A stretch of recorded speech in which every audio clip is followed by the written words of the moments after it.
Engineer बनोगे, हमाद बनोगे, हमाद बनोगे, बुरहान बनोगे।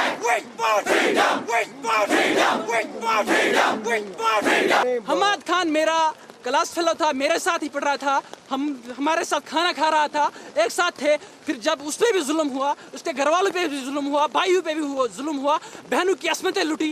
एक तो हमाद खान आज चला गया, हम भी उसी के साथ चले जाएंगे, मगर इंशाल्लाह जाएंगे। मगर हिंदुस्तान के साथ हम नहीं रहना चाहते हैं।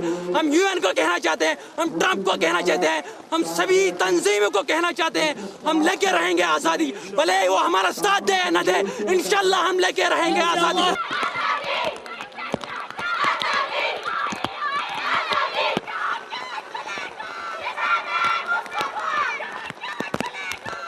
उधर से फायर आया, फिर फायरिंग इधर से रिटेलिएट किया गया, जिसमें 2 मिलिटेंट मारे गए। उसका तीसरा मिलिटेंट घर शिफ्ट कर लिया।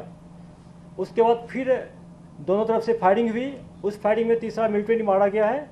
और दोनों इनकाउंटर में बहुत सारे साजो सामान मिले, AK-47 मिले गए, यूवीजेल सेल मिले गए, यूवीजेल लॉन्चर मिला है, ग्रेनेड मिला है, बहुत सारे डॉक्यूमेंट मिला है, जिसको हम लोग स्टडी कर रहे हैं।